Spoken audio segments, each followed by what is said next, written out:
Los valientes no asesinan, la frase que salvó a Juárez y a Evo Morales. Las palabras de Guillermo Prieto salvaron en la historia a dos presidentes indígenas, Benito Juárez en 1858 y Evo Morales en 2019. En ambos casos, un golpe de Estado producido por las fuerzas más oscuras de la reacción llevó a la desestabilización de los países. Para México significó 3 años de guerra civil, la Guerra de Reforma. Para Bolivia, a una usurpación y breve dictadura que, con el poder de la voluntad popular, pudo ser revertida electoralmente. Lo que confirmó de qué lado estuvo siempre la orientación ideológica de aquel país. México también padeció de una usurpación. En 1858 se autoproclamó como presidente el general conservador Félix Zuloaga, cabeza más visible del Plan de Tacubaya, por el que se pretendió derogar la recién promulgada Constitución de 1857 y las primeras leyes de reforma. Juárez asumió la presidencia en su calidad de presidente de la Suprema Corte de Justicia de la Nación ante la renuncia del presidente constitucional Ignacio Comonfort, y de ahí, tras ser liberado de su cautiverio en Palacio Nacional, trasladó su gobierno a Guanajuato y posteriormente a Guadalajara. En la capital jalisciense tuvo lugar un hecho decisivo. El 13 de marzo de 1858, el presidente Juárez y su gabinete fueron aprehendidos en el Palacio de Gobierno por tropas amotinadas. Y al día siguiente, en medio de los combates que se dieron, el teniente rebelde Filomeno Bravo, cuyas órdenes eran custodiar al presidente, sin más, ordenó a sus soldados darle muerte. El gran poeta y cronista Guillermo Prieto, su ministro de Hacienda en el momento, se interpuso entre Juárez y el pelotón, acallando el grito mortal de ¡fuego! Y con sus palabras, como el mismo Juárez lo expresa después, salvó su vida, salvó la Reforma y salvó la República. ¡Alto! Los valientes no asesinan. Sois unos valientes, los valientes no asesinan. Sois mexicanos, este es el representante de la ley y de la patria. Prosigue en sus memorias de mis tiempos, los rostros feroces de los soldados, su ademán, la conmoción misma, lo que yo amaba a Juárez. Yo no sé, se apoderó de mí algo de vértigo o de cosa de que no me puedo dar cuenta. Rápido como el pensamiento, tomé al señor Juárez de la ropa, lo puse a mi espalda, lo cubrí con mi cuerpo, abrí mis brazos y, ahogando la voz de fuego que tronaba en aquel instante, grité: «Levanten esas armas, levanten esas armas, los valientes no asesinan». Y hablé, yo no sé qué hablaba en mí que me ponía alto y poderoso, y veía entre una nube de sangre pequeño todo lo que me rodeaba. Sentía que lo subyugaba, que desbarataba el peligro, que lo tenía a mis pies. Repito que yo hablaba y no puedo darme cuenta de lo que dije. A medida que mi voz sonaba, la actitud de los soldados cambiaba. Un viejo de barbas canas que tenía al frente y con quien me encaré diciéndole: «¿Quieren sangre? Bébanse la mía». Alzó el fusil. Los otros hicieron lo mismo. Los soldados lloraban protestando que no nos matarían, y así se retiraron como por encanto. Finaliza la crónica. Si es imposible no estremecerse ante la narración de Prieto sobre aquellos hechos que han quedado siglo y medio en el pasado, con más razón la piel se eriza y la sangre hierve al conocer lo que sucedió en aquel ya de por sí heroico rescate del depuesto presidente boliviano Evo Morales Saima, el 12 de noviembre de 2019.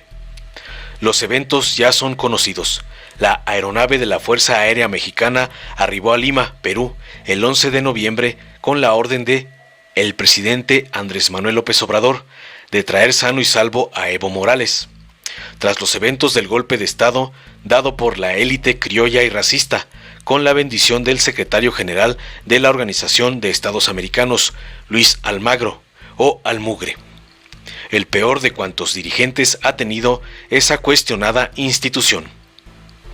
En su vuelo a Bolivia tuvo que ser regresado a Perú al negar el gobierno golpista el ingreso a su espacio aéreo temporalmente, hasta que, lograda la autorización, pudo aterrizar en la base aérea de Chimoré para lograr su encomienda. Hasta este momento de los eventos, lo que era del conocimiento público era la odisea para emprender el retorno a México. Tanto Bolivia como Perú negaron el espacio aéreo, por lo que hubo que dirigirse a Asunción de Paraguay. Con trabajo se logró que, desde ahí, Brasil autorizase el vuelo sobre su línea fronteriza. Perú finalmente aceptó el sobrevuelo de la nave mexicana, debido a la negativa de Ecuador. Por fin, al alcanzar el Océano Pacífico, el avión entró a aguas internacionales y arribó al territorio nacional a las 5 de la tarde del 12 de noviembre. Los días siguientes la violencia social estalló en Bolivia. Fueron saqueadas y quemadas las casas de familiares y colaboradores de Morales, y las movilizaciones populares en las ciudades de Sacaba y Sencata fueron reprimidas y terminaron en masacres que hoy están siendo juzgadas por el actual gobierno democrático de Luis Arce Catacora. En esta ya de por sí dolorosa relación de condenables actos, el pasado 1 de septiembre, el presidente Andrés Manuel López Obrador adelantó parte de la información que se relata a mayor profundidad en su último libro, el 18º, A la mitad del camino. En la base de Chimoré, la tripulación mexicana fue agredida por militares bolivianos. El piloto mexicano Miguel Eduardo Hernández Velázquez fue golpeado con las armas y al ser encañonado evocó al Salvador de Juárez.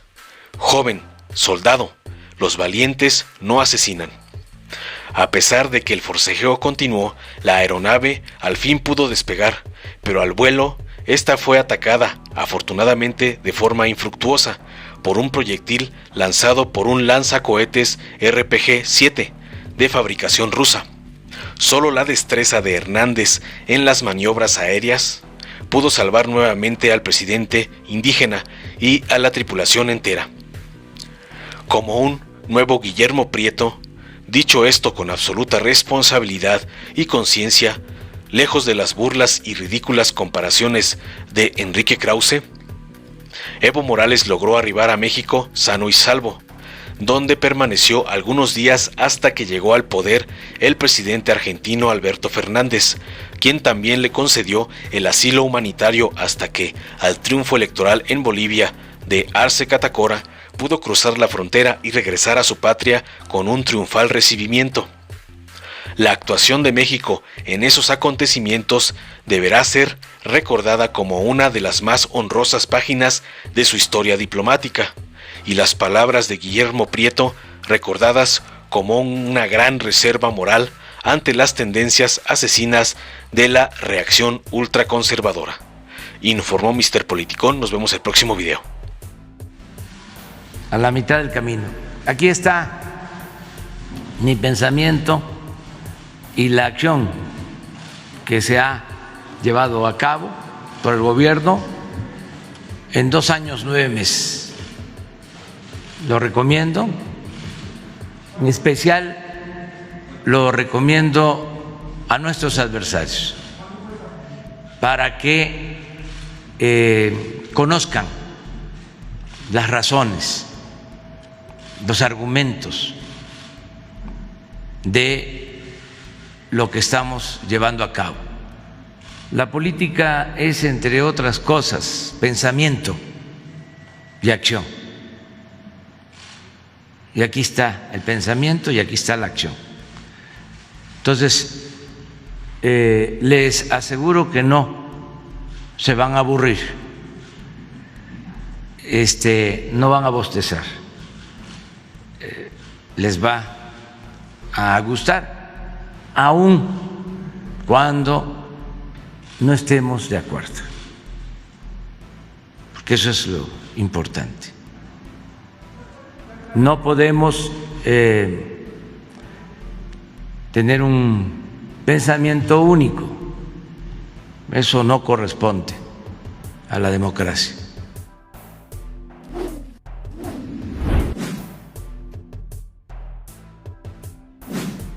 Gobierno de México. Si te gustó, dale like, compártelo, suscríbete y activa la campanita para recibir las notificaciones de nuestro canal.